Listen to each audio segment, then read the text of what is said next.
Hi, everybody. Thank you to Mark and Morris for helping set this up, and thank you to Last Green Valley, who's Bridge and RC Lawyer here, who helped set up this program, so thank you so much. Opakam Land Trust conserves land throughout this region, and we're very fortunate to have been thought of by these two artists, Leila Phillip and Garth Evans. I'm going to call you the country singer, Garth Brooks. Garth Evans. I knew that wasn't right, sorry. They went on this journey to create a book about their experience in nature through poetry and through painting. Garth is a sculptor, well known in England, and there's a great book on one of his sculptures that was first debuted in Wales, and all the commentary got on the street. It's actually a good read. And they, on their own, decided they wanted the proceeds from this work of theirs to go to protecting the environment, both in Connecticut and in Massachusetts. So we were very honored that you chose Opakam for that. I really want the evening is about their work. Their book, Water Rising, has been released, and it's about, their experience. And I really can't possibly convey it, so I'm going to let you two do the talking about your art for our program tonight. So thank you. And just a little word about Leila. She teaches English now at College of the Holy Cross in Worcester. Garth is the director of an art and sculpture program in New York. You live in Woodstock, and I was at their studio prior to this evening, and it's great to see people working in art at a national level, living here in our area, doing these things for us and with us, and giving your time to us tonight. And Leila also is an historian. Her family has a farm in Hudson Valley, New York. So your book is here as well. It's one of your 3 publications, which I look forward to reading, having worked at Sturbridge Village 300 years on one farm. And the apples, I understand, that are here are from the Phillip farm in the Hudson Valley. So Margaret says get them early because they're going to go. So I'll stop talking. Thank you. Thank you, Ed. I guess we have these really great chairs. This is like Charlie Rose or something. Who's Charlie?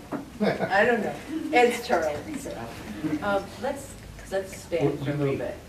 Well, before I guess I'm going to read a poem, and maybe I'll read 2 short ones. But before I do, I just wanted to say thank you to Ed and Margaret and friends who are here supporting us. We hope this is just the beginning of Water Rising's ability to go into the world and hopefully do a little good, get people thinking about environmental stewardship, and also we really wanted to share the experience of making the art collaboration with you and with others, because I think that in itself was an adventure, and I think one of the ways we, come to understand our relationship to place is by interacting with it, and I think once you start to creatively respond to where you live, naturally you start to want to take care of it, and it really leads naturally to a sense of stewardship that we're sadly really in need of at this moment in the Earth's history. So just, we'll talk about how we kind of discovered that mission. So, do you want me to start that reading? Yeah. Okay, start. I'm going to get my book here. So. Okay, well, I think I'll start at the beginning. This is the first short piece in the book.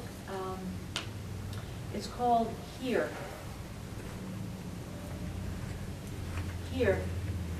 Stars open, dark sky. All winter we hear the hollow gourds of sound, owls calling.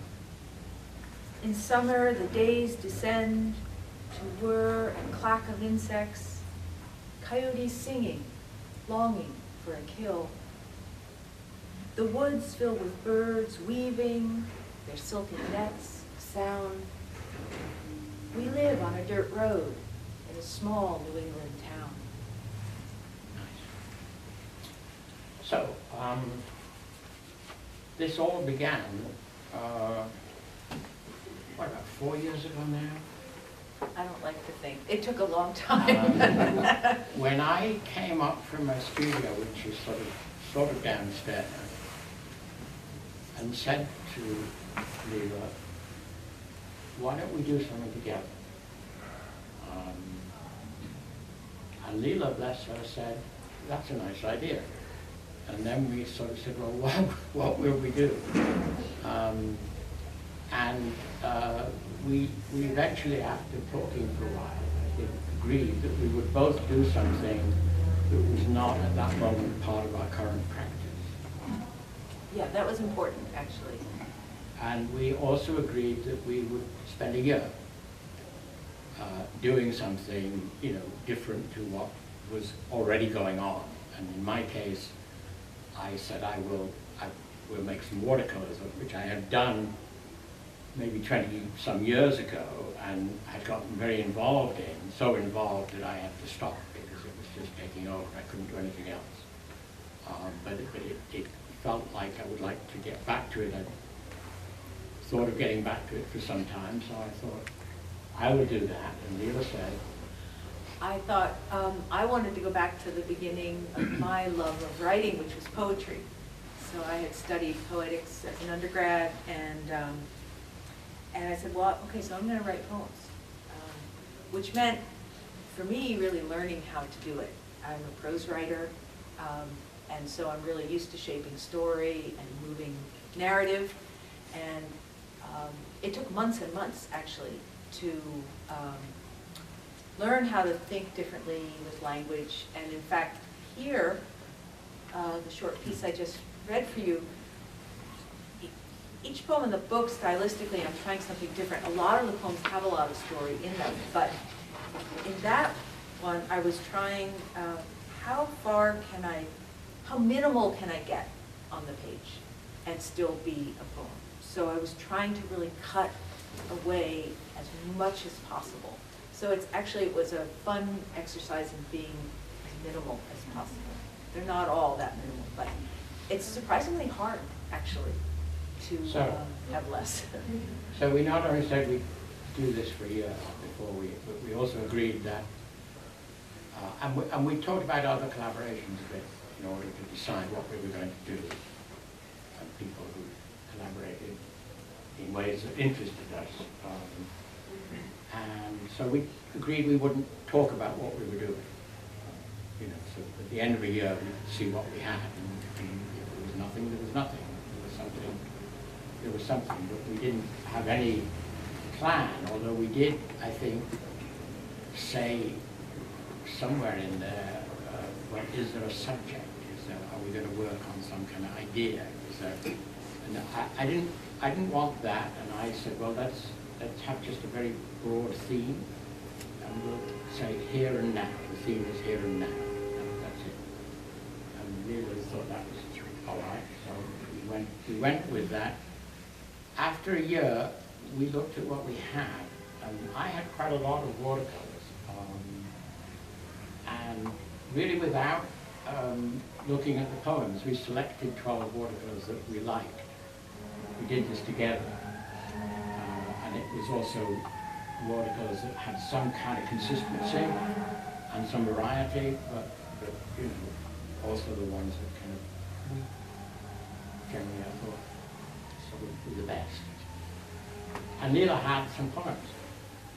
Yeah, this is really important because Garth in particular is really sensitive to language, and he always thinks that language takes over image. So he didn't want to be illustrating my poems. And I didn't actually want to be writing ekphrastic work, like, you know, poetry in response to art. So we did this kind of parallel track collaboration. So it was really when we literally laid all the poems, not all the poems, but I selected poems, he selected watercolors, and we laid them all out on Garth's studio floor. So we were literally walking around these watercolors and these poems. Well, I think at that point, you know, I'd seen the poems and got some familiarity with them. And we had these, I think, 11 poems, 12 watercolors, and we said, well, how do they go together? And well, that poem goes with that watercolor. And it was just like that. It was just, there was no argument at all. Yeah. Surprising. So, like, this was one of the first pairings. It was as if the watercolor and the poem just were like kind of magnets, just went together. That was really exciting, and we had invited someone else to come in and be part of this process, a painter and an ex-editor that we know, And then after that, actually, the director of the Worcester Art Museum, Matthias Vashta, came in. So we had people we trusted and whose sensibility we really liked in there with us, just to make sure, you know, to see what they thought. And they had the same response, yes, absolutely, those two. You know. And then there were endless discussions about font size and distance and space between images and the font, all those kinds of things. Designing the book, well, that was the point at which we kind of looked at it, and that was the point at which we said it should be a book. It should all be contained in one kind of volume. And then it was a matter of, well, how do we go from here? You know, and we had, well, go ahead. We had one publisher. Oh, yeah, well then there was the long journey to find a publisher, because a book like this is only going to work if the images are reproduced really, really well. And we learned the hard way that that would take a certain type of publisher. So we had a first publisher, and they were really excited about it, and we saw the first proofs, and we thought, oh Lord, this isn't going to work, because they just, the art looked terrible. And so then we really upped our game, and we decided we needed to work with either Marquand Books out in Seattle, beautiful, beautiful museum quality books, or Perimeter in Rhode Island. So we were talking to these two presses, and they, this was really challenging because they're very expensive to work with, they take a lot of time. So we decided we would sell the watercolors and make a broadsheet in order to actually fundraise for the book. So we actually were able to raise enough money by selling art. It was sort of a CSA, community-supported agriculture. We did an art-supported book. We sold the artwork, so we had the money to pay for the art reproduction. We didn't sell all of them. There's still some of it. There's still some of it. But I should back up a step, too. We were really fortunate. When we pulled it from the original press, we were then on the streets again looking for a home for the book. And New Rivers Press out in Minnesota is a wonderful literary press. They were founded in 1968, one of the first not-for-profit literary presses in the country. And I really had my eye on them for a long time. And when they said, yeah, we love this, we want to do it, we were very excited, because they said, we'll give you creative control. So we'll do the literary part, we know how to do that, and we're happy to partner with Marquand Books or Perimeter.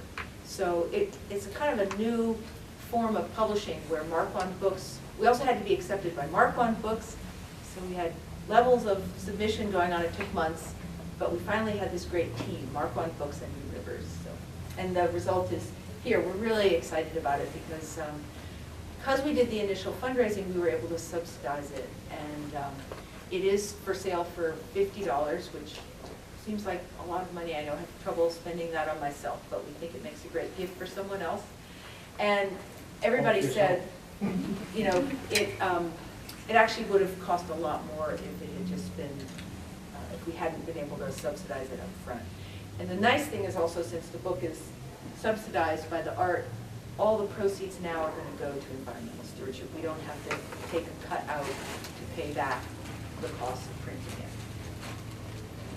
So you folks did all of this while you were still participating in normal life. This was on the side. That's really, pretty thank you for acknowledging that. It was really challenging. Thank you, yes. And did you get hypnotized or carried away by the watercolors again, or? Yes, I still have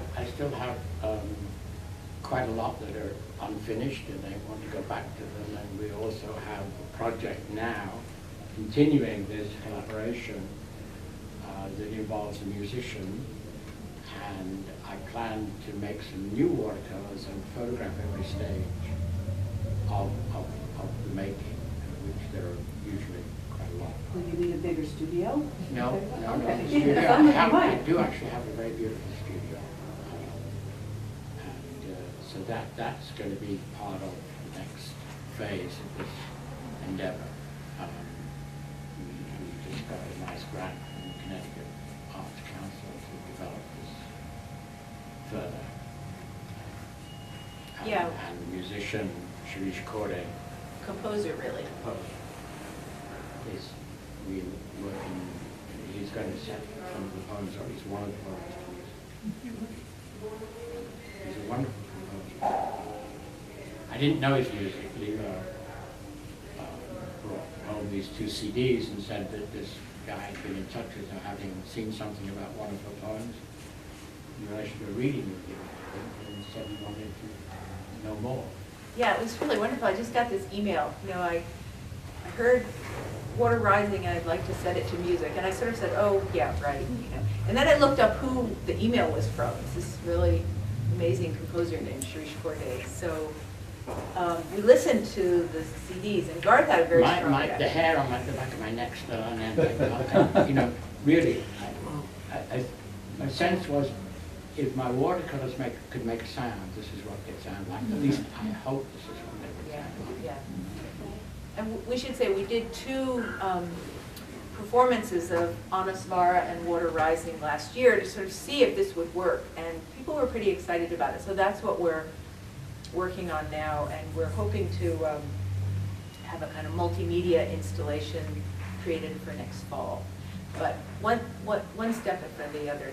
The thing that I like to say about this, and I hope it inspires other people to think about things they might want to do, their own pet projects, is it's been pretty exciting to see how it's grown and how people have joined us. You know, a composer, an amazing cellist. I think that's been really fun and exciting. So Water Rising is growing. I didn't read another poem. I'll read, maybe I'll read just the, one of the closing poems. All the poems begin with an observation of the natural world.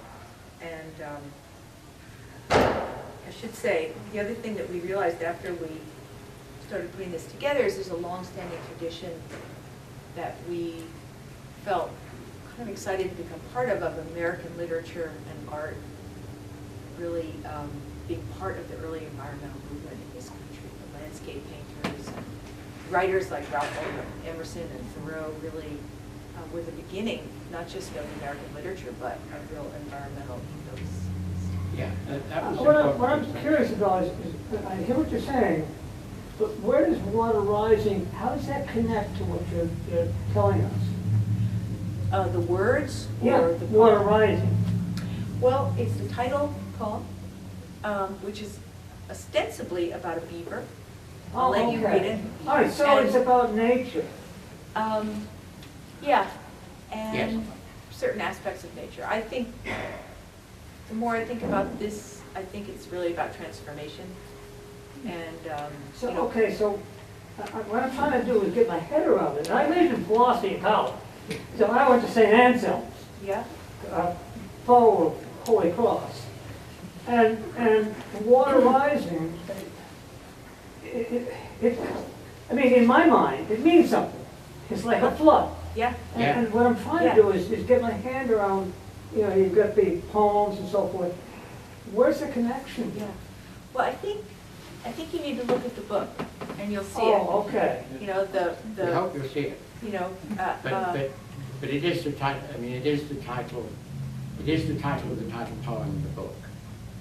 And we used it for the title of the book because once we had decided to use the book to support environmental conservation, it seemed appropriate, you know, given.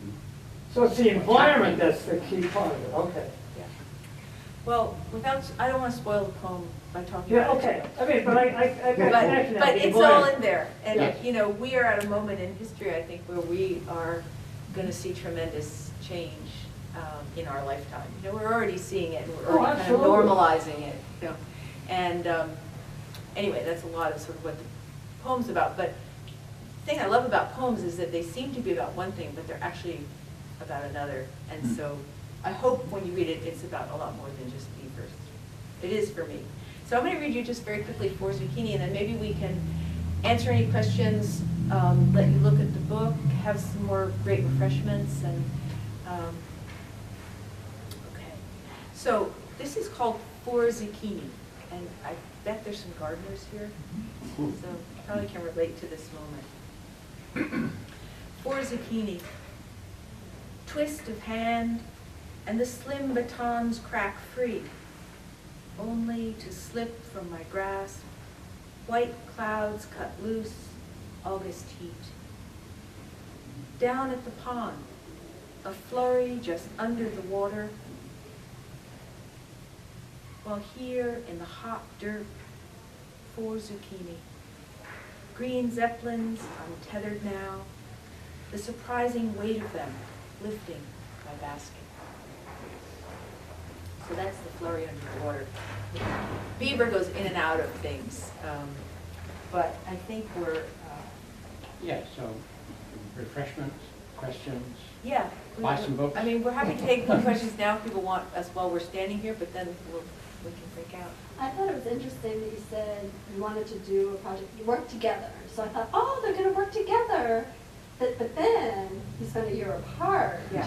Oh, that's Yeah. interesting. Well, it's interesting. I mean, once we started talking about what we were going to do, as I say, we really didn't want to have it be, Garth didn't want to illustrate poems, and I didn't want to be. Oh, that's So we sort of needed that, but we did say it, we can't cheat. Like, we can't do all our homework the night before. It has to be throughout the year. And did you check on each other? Like, how are you coming? How are you coming? Or were you just told? That's a good question. Not in any kind of very, I think, kind of penetrating kind of way, you know, but you See, I would have said, I've done 6. How many have you done? No. Well, I have to say, there'd be times when I would be doing something like, suddenly I had to plant 100 bulbs, and Garth would be saying, really? Don't you have to be at your desk? So, you know, I think you were pretty good at catching me with procrastinating through projects that suddenly urgently had to be done, you know, that I hadn't thought about for years. So I'm pretty good at, you know, finding those things that I don't have to do at my desk. And in fact, one of my early writing teachers, I remembered him because he said sometimes he would tie himself to his chair with his bathrobe. And then there were funny moments because sometimes I'd have to get Garth, and I didn't want to see what was going on in the studio. So I'd be sort of at the top of the stairs, you have to get our son for soccer, you know, or I'm hungry, come up and make dinner, you know. So it was sort of, there were funny moments of trying to live together. Well, and making watercolors for me is a kind of metaphor for life. It's a series of endless disappointments. You put the color on the paper, and while it's wet, it glows and it looks wonderful. Oh, this is good. So, and then it dries. So, I mean, but the thing is, every now and again you think you've messed up, and then you turn around and the thing is dry and it's glowing at you. So you work hard, and every now and again you get this gift. So I think I was mostly coming upstairs and saying, I can't do it, it's no good. But anyway. Well, I've learned over the years that when Garth is talking like that, there's something really good going on. So it's when he comes up and he's cheerful, I'm like, are you okay? Maybe you should get back downstairs. So, you know, it's interesting because sometimes people have said to us, it's amazing you could do this, and, you know, we've been married for a while, and we have all the aggravations of life together, you know, trying to get the laundry done, and we have a teenager who's off to college now, you know, and we have friends right here who are good friends with our son, so we just went through the whole college process, all that stress. But I think it's really refreshing and been really rejuvenating to do something together that's not about, you know, daily life, and sort of remind us of the reason we got together in the first place. or something like that, but just to do something, you know, do something besides talking about the laundry And our son. yeah, and all the responsibilities of life that, you know, and thank you for your comment. It was sometimes, we put in our acknowledgements a thank you to our son, because he had to put up with a lot of our, you know, time spent working on this. And he was always very good natured about it. I think he was really glad, yeah, just go work. Does your son take an interest specifically in what you're doing? Or is he just like poking in now and then? You'd have to ask him. That's him. He's not here, is he? No, he's not not here. here, and he doesn't tell us these things. I mean, I think he is, but I don't know. Often the parents knew what their children are thinking. Yeah. So maybe you had an idea, you had a notion that he probably, He actually read, he asked me if he could read some of the poems. So I, you know, in his way. that's the best compliment, actually. But, you know, then he's just like, yeah, that's cool. So, but he's really interested in music, and his good friend David, whose parents are writers, also into music. And sometimes Reese we'd be working, and he would just go to the piano and do his thing. He has this wonderful way of just making up music, stream of consciousness. And so sometimes we'd be working, and we would just hear him playing, and it was really kind of wonderful. I think maybe he loves music because it's not what we do. It's really his. I wouldn't know anything about it, so he's very involved in piano. And I think it's a kind of outlet for him. And so maybe he's seen how what we do is, you know, meaningful to us, and it encouraged him to find something. I don't know. I don't know how these things work. Creative in another way. You know, so creative. Yeah, and he is too. But so thank you for your question.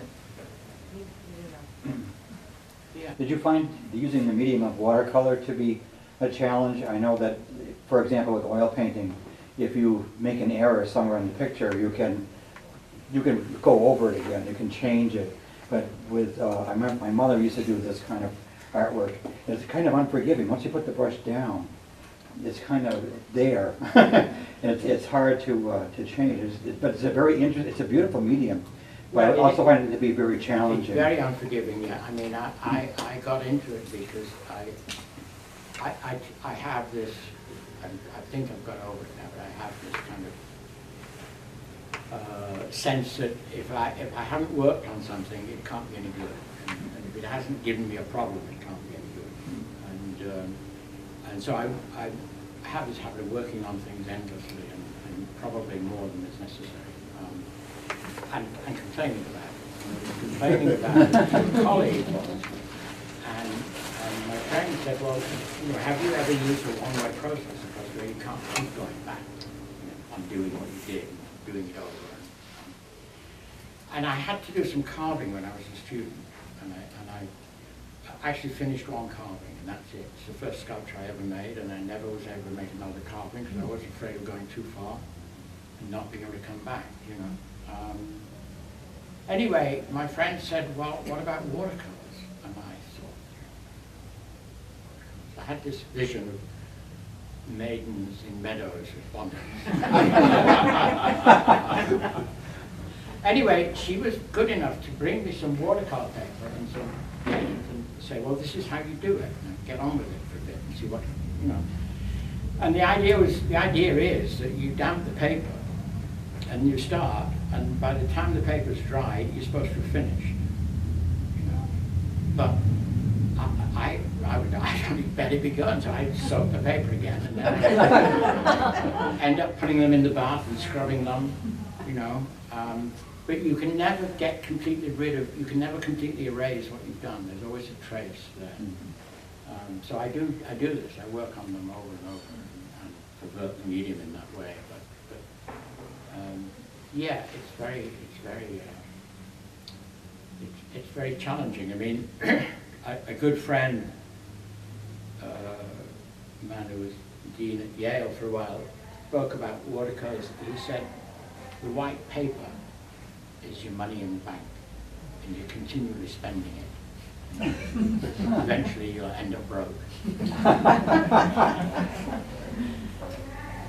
Yeah, so yeah, it is. But captivating as well, it's like gambling. It's better than gambling. Right. Well, with the artwork, you're gonna get some money back in the end, and gambling, you're always paying. yeah, at least you start with a piece of paper. There you are. Yeah. Okay, thank you. Yeah, thank you so much. And there's a book you can take a look at, and thank you for being here. Well, I'd like to thank you both for coming this evening and for really providing us with something really wonderful to look at and to share and to be part of.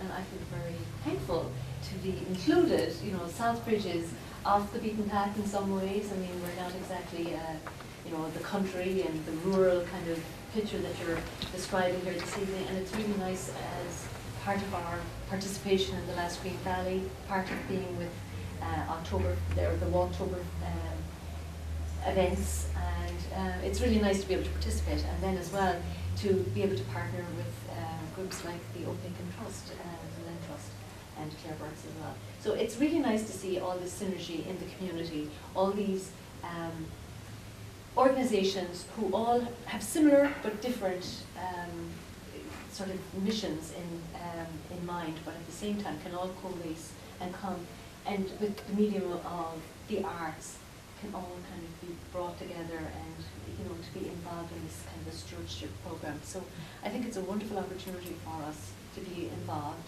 Our library will certainly have a copy of Water Rising. It's something we're going to make sure of this evening before they leave.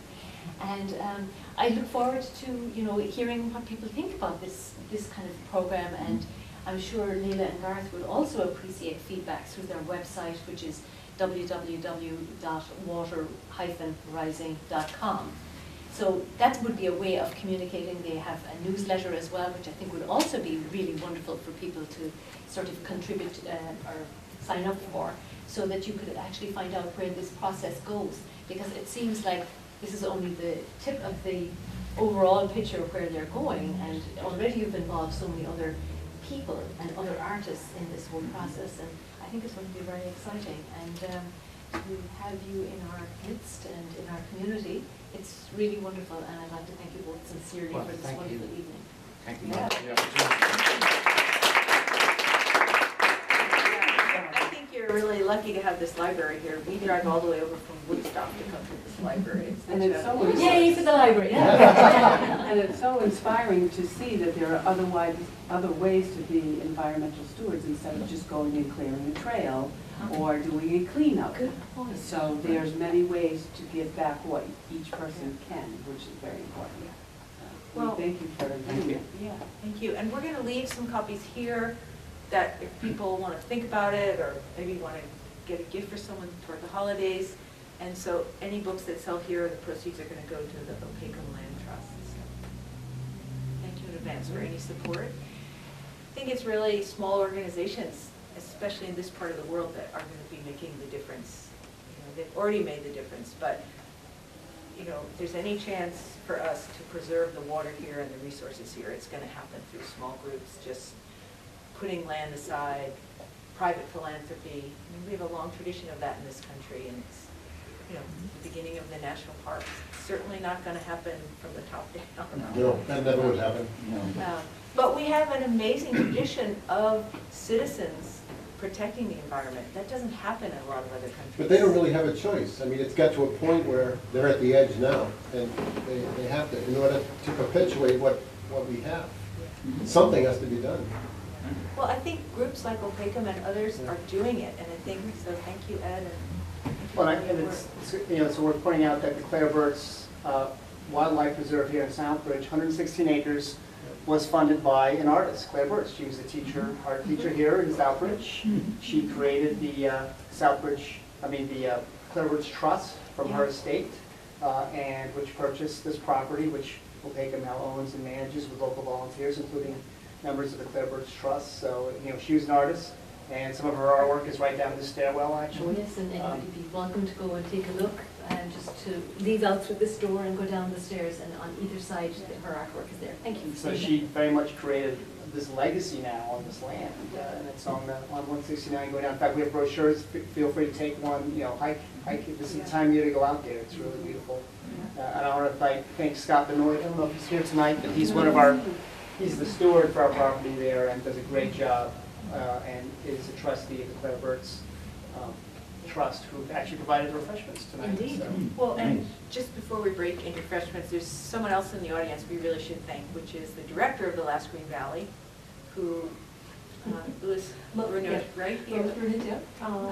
I mean, that organization does so much. Yeah, we're for those of you who don't know, the Last Green Valley is a National Heritage Corridor. It's a unique area. There are only 49 in the country, because we have a lot of special qualities. We have really unique natural resources, cultural resources, historic resources, and it's our job to try and promote and celebrate all of them and help people appreciate what they have before we lose it. And we do what we can. And we love to work collaboratively with other organizations, volunteers. Rising tide floats all boats, you know, and the more successful you are, the more successful we are, we can only help. So we appreciate this. Is wonderful. It's a great way to raise awareness. So thank you. Let's eat.